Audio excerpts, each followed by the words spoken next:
Assalamualaikum warahmatullahi wabarakatuh. Saya Cindy Wulandari, dosen tetap pada program studi Sistem Informasi pada Universitas Bina Insan. Saya merupakan salah satu peserta sertifikasi dosen gelombang 2 tahun 2022. Berikut saya akan memaparkan Tridharma Perguruan Tinggi Unsur Pengajaran. Baiklah, Tridharma Perguruan Tinggi Unsur Pengajaran. Nama Cindy Wulandari, NIDN 0221088903, asal Perguruan Tinggi Universitas Bina Insan, home base mengajar program studi Sistem Informasi. Sebelum saya memaparkan Tridharma Perguruan Tinggi Unsur Pengajaran, ada baiknya saya memaparkan format CV, identitas diri saya yang sudah saya buat dan bisa diakses melalui link di bawah ini. Berikut CV-nya.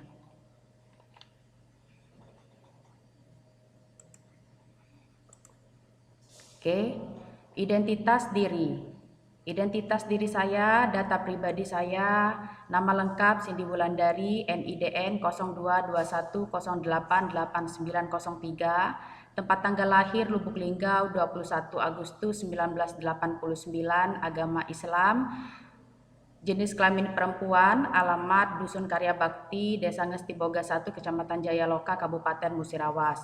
Handphone 0822-8512-6323. Email cindy_wulandari@unifbinainsan.ac.id.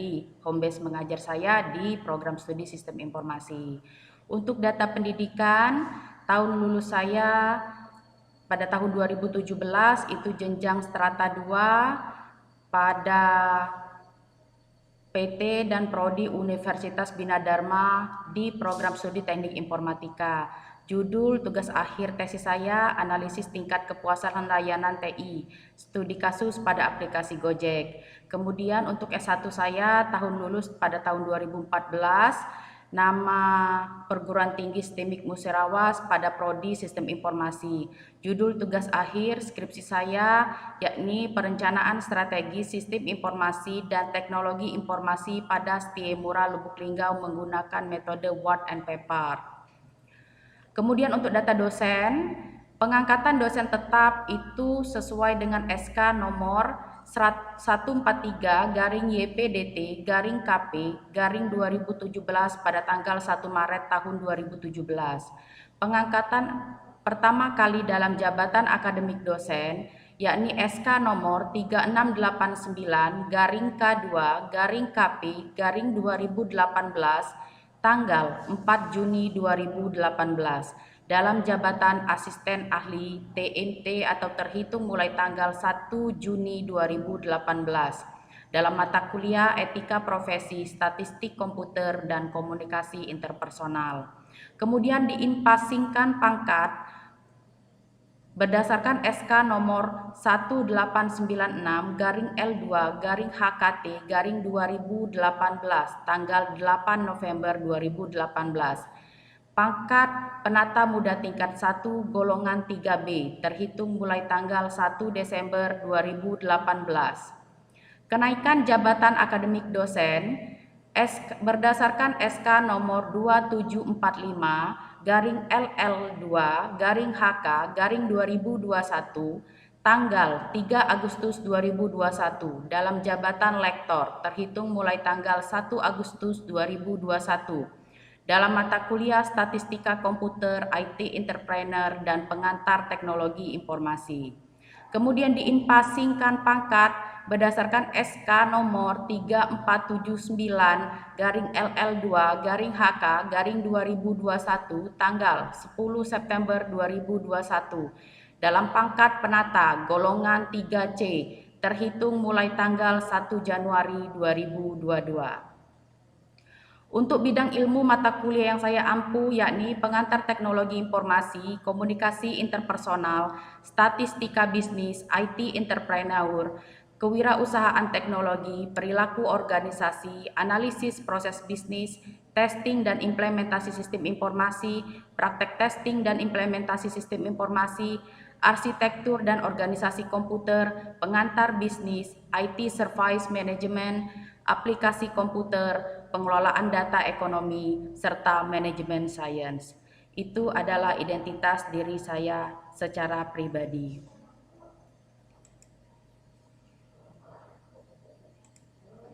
Kemudian saya lanjutkan pada pemaparan Tridharma perguruan tinggi unsur pengajaran yang saya lakukan. Melaksanakan unsur pengajaran yang saya lakukan adalah dengan menggunakan dua metode pembelajaran, yakni secara offline tatap muka dan secara online melalui jaringan internet. Untuk proses pembelajaran secara offline atau tatap muka, saya melakukan sampai saat sekarang, tahun 2022, di mana pemerintah daerah telah memberikan kebijakan terkait pelaksanaan pembelajaran secara tatap muka pasca pandemi. Materi dan pelaksanaan pembelajaran baik secara online dan offline yang saya lakukan merujuk dari RPS atau rencana pembelajaran semester pada CPL program studi yang diturunkan melalui CPMK yang saya ampu. Sebagai salah satu mata kuliah unggulan yang saya ampu, saya mengambil mata kuliah pengantar teknologi informasi sebagai mata kuliah teori dan mata kuliah statistika bisnis sebagai mata kuliah praktikum. Dengan mengampu mata kuliah tersebut, saya menunjukkan kinerja yang baik dengan landasan bidang ilmu pendidikan S1 saya, yakni program studi sistem informasi, dan pendidikan S2 saya, yakni program studi teknik informatika, dengan mengangkat tema pada tugas akhir S1 dan S2 pada bidang analisis sistem. Berikut RPS dan SAP mata kuliah pengantar teknologi informasi yang saya ampu yang dapat diakses pada link video berikut dan link format RPS pada link berikut. Kita coba buka linknya.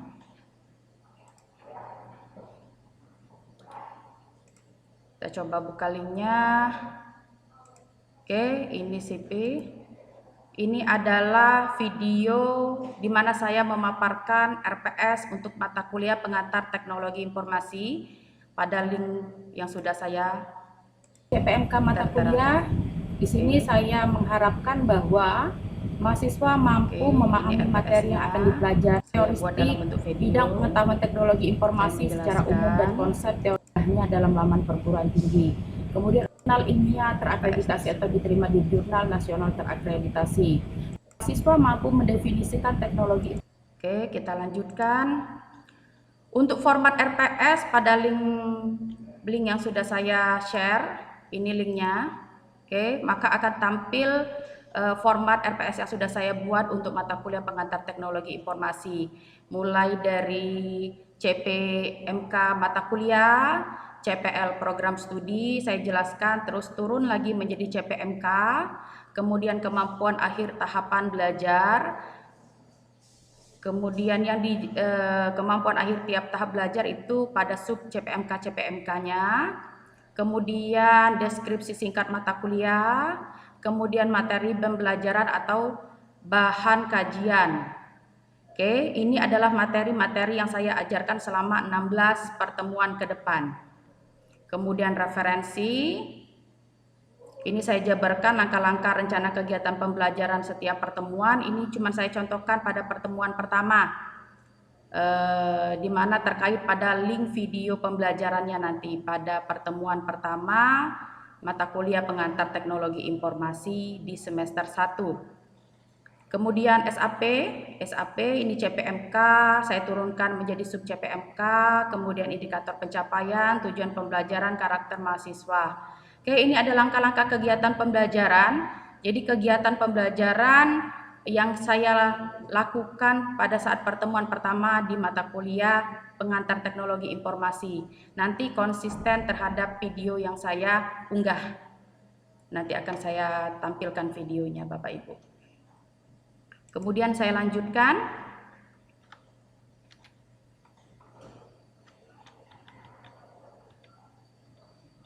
Oke. Menyelenggarakan perkuliahan secara teratur sesuai dengan kalender akademik, memanfaatkan media dan pembelajaran secara maksimal, serta kemampuan menunjukkan keterkaitan antara teori yang diajarkan dengan aplikasinya dalam kehidupan sehari-hari merupakan proses pembelajaran yang saya lakukan secara konsisten dari waktu ke waktu, mulai dari saya diangkat menjadi dosen tetap. Berikut salah satu link video pembelajaran offline atau tatap muka yang saya lakukan untuk mata kuliah pengantar teknologi informasi. Ini Bapak Ibu linknya. Kita coba buka link tersebut. Oke, saya jalankan linknya. Oke, ini adalah proses pembelajaran yang saya lakukan untuk pertemuan pertama di mata kuliah pengantar teknologi informasi. Jadi saya memanfaatkan berbagai media pembelajaran seperti proyektor, laptop, pointer, speaker juga diperlukan. Kemudian saya memperkenalkan diri, menjabarkan SAP, buku ajar, kontrak perkuliahan sama mahasiswa. Kemudian saya mempersilahkan mahasiswa untuk memperkenalkan dirinya satu sama lain biar suasana di kelas itu bisa mencair ya, jadi tidak terlalu tegang pada saat pertemuan pertama. Kemudian saya di sini saya memaparkan buku ajar, di mana buku ajar ini bisa dipinjam sama mahasiswa kalau misalkan mahasiswa mau fotokopi, tapi kalau misalkan mahasiswa mau mencari sumber bahan ajar, buku di perpustakaan dengan sumber yang berbeda, pengarang yang berbeda, saya persilahkan karena saya tidak membatasi sumber-sumber referensi pada mata kuliah pengantar teknologi informasi. Yang penting materi dapat tersampaikan dengan baik serta mahasiswa dapat menyerap pembelajaran tersebut dengan baik. Kemudian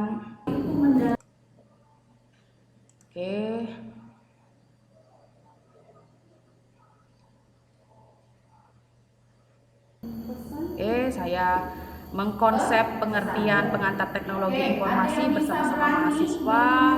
Jadi kami mengemukakan gagasan apa yang dimaksud dengan pengantar teknologi informasi tersebut. Silakan Bapak Ibu, jika mau dilihat sedetil mungkin sampai videonya akhir bisa dilihat pada link yang sudah saya paparkan. Oke, saya akan melanjutkan presentasi.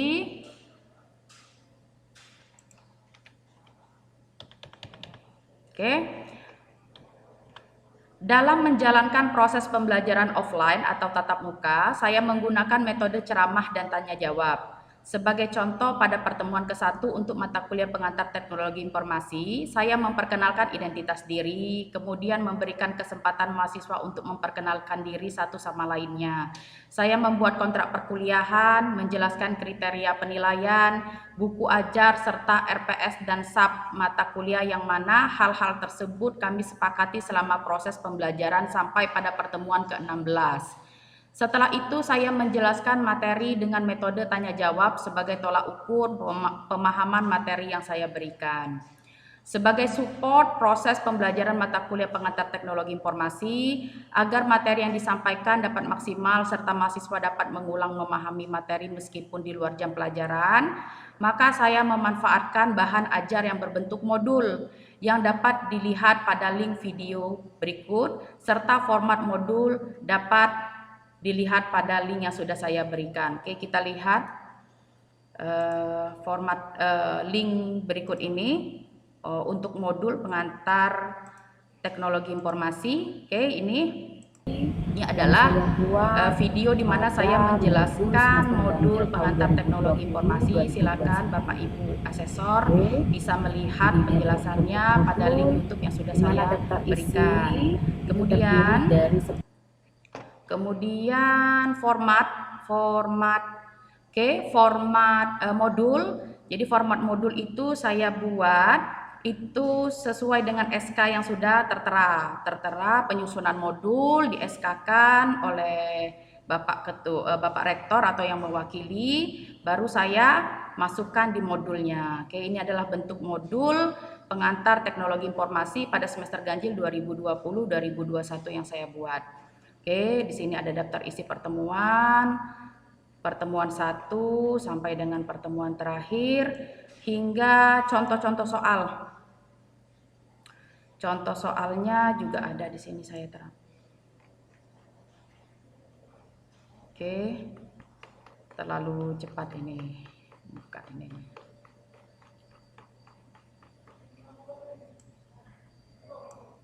Oke, nanti ada contoh-contoh soal. Oke, contoh soal nanti ada di halaman paling terakhir. Ini masih pada materi. Oke, kita coba lihat. Oke, saya masukkan beberapa contoh soal yang saya berikan pada mahasiswa selama pembelajaran berlangsung. Kemudian saya lanjutkan pada presentasi.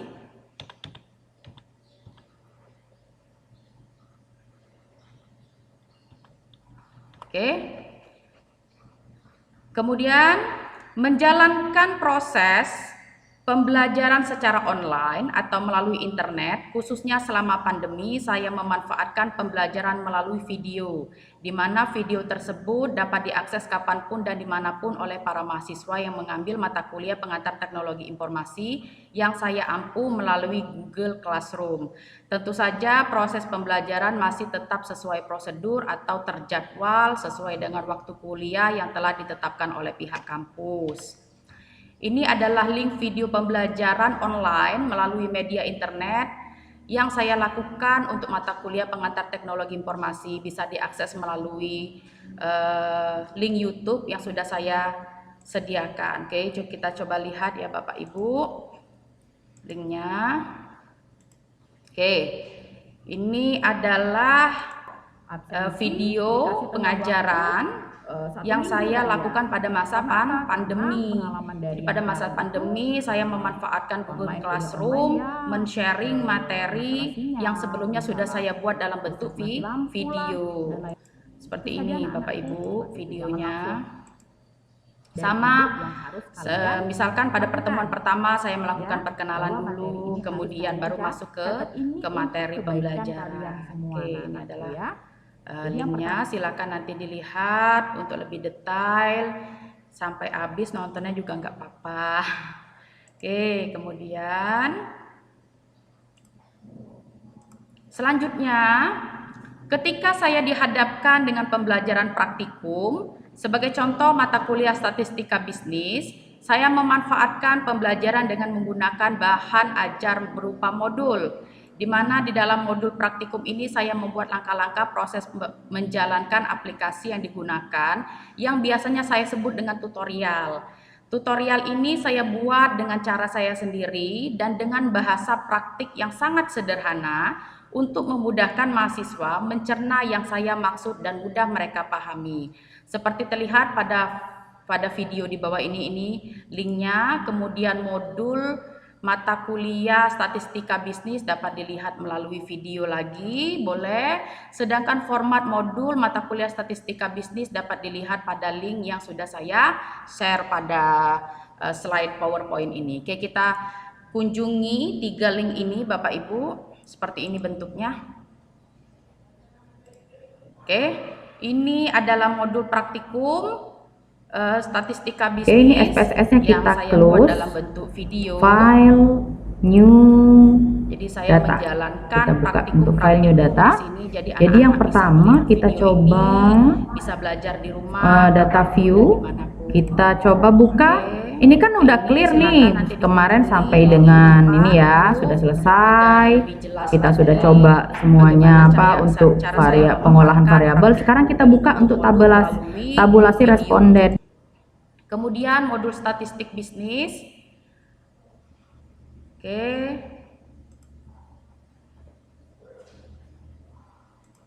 Ini modulnya juga saya upload, kemudian saya paparkan apa isi dari modul tersebut. Ada link yang sudah saya share, silahkan saya memberikan berbagai macam.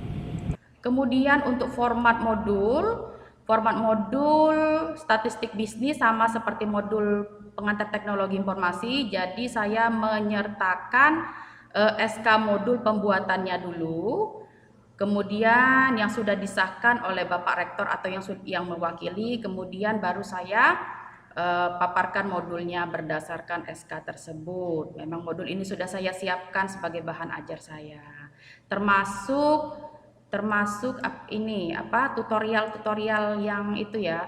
Karena sebenarnya tutorial itu merupakan bagian dari modul ini.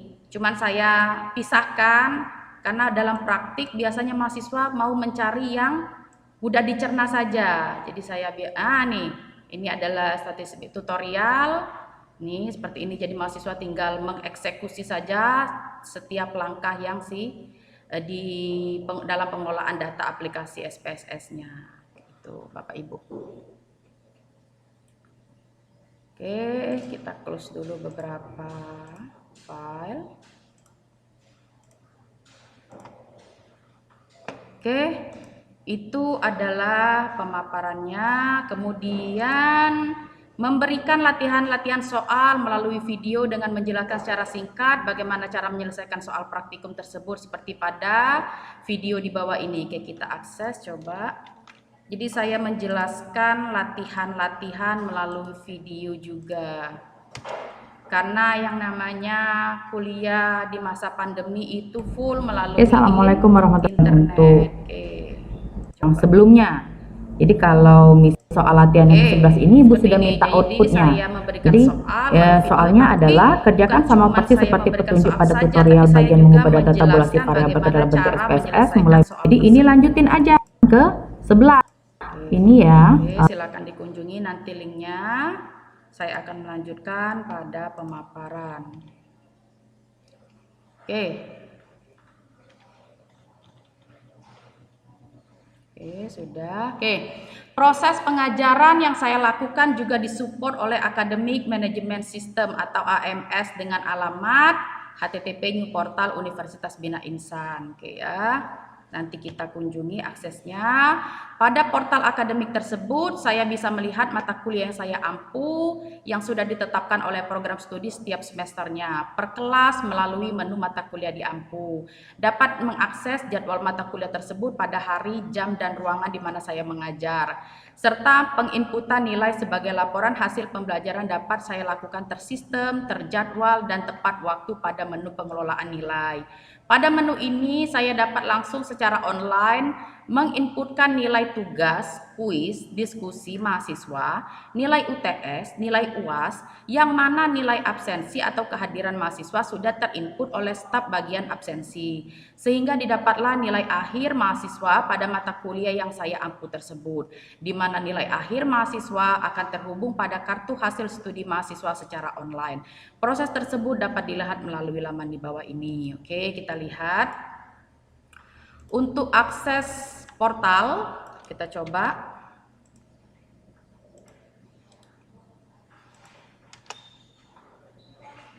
Oke, ini adalah tampilan utama dari portal. Kemudian saya login sebagai diri saya.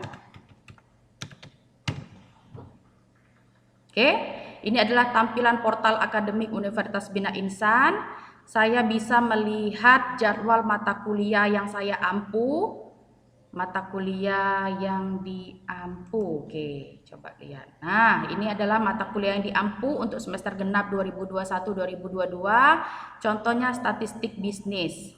Statistik bisnis bisa saya klik di sini. Ketika saya klik, jadi detail kelas itu jadwal kuliahnya hari Kamis jam 8 sampai jam 10 di ruang lantai 3 ruang 1. Oke. Jadi saya bisa melihat, oh ternyata saya mengajar semester ini pada hari Kamis jam 8.10 lantai 3 ruang 1 untuk mata kuliah statistika bisnis kelas reguler A1. Jadi bisa dilihat di sini. Kemudian untuk pengelolaan nilai bisa dilihat di sini. Jadi coba saya untuk Ghazal coba. Nah, jadi pengelolaan nilai itu untuk mata kuliah pengantar teknologi informasi di semester ganjil 2020-2021 itu sudah terinput. Coba kita klik di sini. untuk semester 1 kelas reguler A dan reguler C. Jadi di sini adalah menu di mana saya sudah bisa saya menginputkan atau mengeksekusi nilai mahasiswa. Oke, sudah. Jadi proses pembelajaran disupport dari portal akademik Universitas Bina Insan. Ini saya lakukan konsisten dari mulai portal akademik ini aktif digunakan sudah beberapa tahun yang lalu. Oke, saya lanjutkan. Oke, ini contohnya tadi bisa nginput nilai, terus jadwal. Output atau luaran hasil pembelajaran mata kuliah pengantar teknologi informasi dapat dilihat melalui laman berikut ini. Oke, kita lihat apakah tampilannya seperti ini nanti, yakni menampilkan oke, kita lihat. Oke, ternyata benar. Jadi mata kuliah pengantar teknologi informasi itu nilainya B saya berikan pada mahasiswa atas nama Narsya Eksanti Anggriani. Jadi dari proses pengelolaan nilai, dari jadwal kuliah terus sampai dengan pengelolaan nilai sampai dengan nilai itu bisa teroutputkan di kartu hasil studi yang bisa dicetak secara online oleh mahasiswa. Itu support dari portal akademik Universitas Bina Insan dalam pembelajaran yang saya lakukan. Oke. Selama masa pandemi berlangsung, saya memanfaatkan teknologi Google Classroom sebagai media pembelajaran baik dalam menyampaikan materi perkuliahan, memberi tugas UTS, serta UAS seperti terlihat pada gambar berikut ini. Oke, coba kita lihat di Google Drive. Biasanya arsipnya itu ada di Google Drive. Email yang saya manfaatkan. Oke, kita lihat.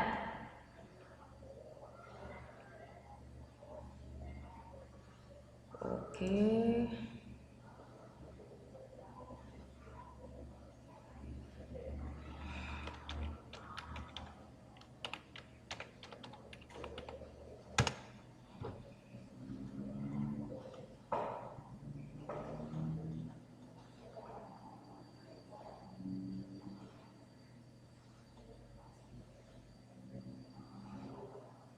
Oke, sudah terbuka. Jadi Drive di sini sebagai arsip pelaksanaan Google Classroom yang saya manfaatkan sebagai media pembelajaran. Oke, ini saya mengupload berbagai macam materi pembelajaran. Terus mahasiswa juga mengirimkan tugas-tugas yang sudah saya minta seperti itu. Coba. Oke, ini adalah sebagai arsip pembelajaran yang saya lakukan melalui Google Classroom. Oke, bisa dilihat nanti ya Bu ya, Bapak, bahwa saya melakukan proses pembelajaran secara online pada masa pandemi melalui Google Classroom. Oke, saya lanjutkan. Oke. Keteladanan dan konsistensi dalam kata dan tindakan serta kemampuan mengendalikan diri dalam berbagai situasi dan kondisi merupakan beberapa aspek kepribadian sebagai seorang pendidik yang harus selalu saya tanamkan dalam diri. Karena anak didik akan mencontoh hal tersebut yang kemudian akan mereka terapkan dalam kehidupan bermasyarakat bahkan saat terjun ke dalam dunia kerja. Kemampuan berkomunikasi lisan dan tulisan yang baik, siap menerima kritik, saran, pendapat dari orang lain, serta bergaul secara luas dengan kalangan sejawat, karyawan, mahasiswa, dan masyarakat merupakan bagian yang ada dalam diri saya sebagai seorang pendidik yang mampu memberikan energi positif dalam sivitas akademika yang saya jalankan sehari-hari. Oke. Saya juga memiliki beberapa video. Jadi ini adalah pemaparan unsur pengajaran yang saya lakukan baik secara offline tatap muka maupun online tadi terhadap mata kuliah pengantar teknologi informasi, mata kuliah yang saya unggulkan, kemudian disupport juga dengan mata kuliah statistika bisnis, mata kuliah praktikum di mana saya memanfaatkan berbagai macam jenis modul mata kuliah tersebut. Kemudian disupport juga dengan manajemen akademik manajemen sistem, bisa mengakses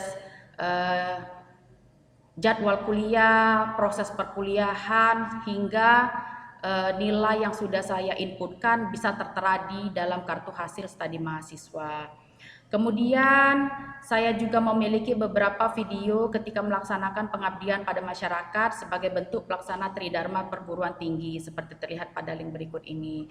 Jadi ada beberapa video yang saya tunjukkan sebagai support dari pelaksana Tridharma. Saya juga melaksanakan pengabdian kepada masyarakat. Silakan diakses Bapak Ibu. Kita lihat.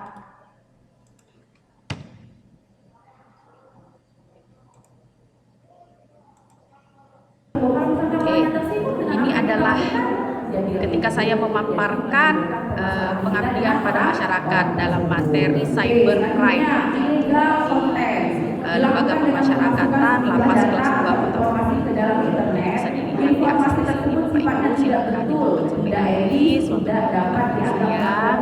Kemudian ada lagi contoh saya melakukan pengabdian. Oke, saya melakukan pengabdian di Kabupaten Rejang Lebong, Provinsi Bengkulu.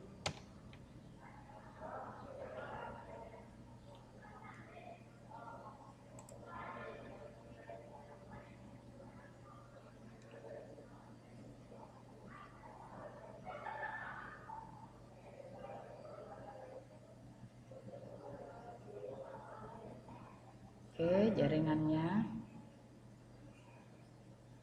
Sangat penting supaya terwujudnya kewirausahaan yang berhasil. Itu para masyarakat UMKM di Kabupaten Rejang Lebong. Ya, pada waktu itu ini sedikit penyampaian materi karena kemarin itu bersama lumayan banyak rekan-rekan dosen yang mengikut sertakan, jadi waktunya sedikit-sedikit dibagi.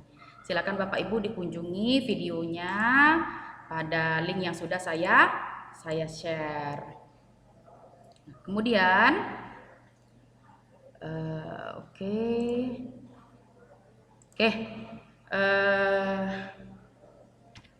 itu tadi pemaparan unsur pengajaran yang sudah saya lakukan sebagai seorang pendidik, kemudian disupport juga sama beberapa link video pengabdian masyarakat yang sudah saya lakukan. Besar harapan saya Bapak Asesor dan ataupun Ibu penilai, Bapak Ibu Asesor penilai Cerdos Smart gelombang 2 tahun 2022 ini dapat mensupport saya agar saya dapat lulus di gelombang 2 tahun 2022 ini. Apabila ada salah kata saya mohon maaf, kepada Allah saya mohon ampun. Saya akhiri, wabillahi taufiq wal hidayah, wassalamualaikum warahmatullahi wabarakatuh.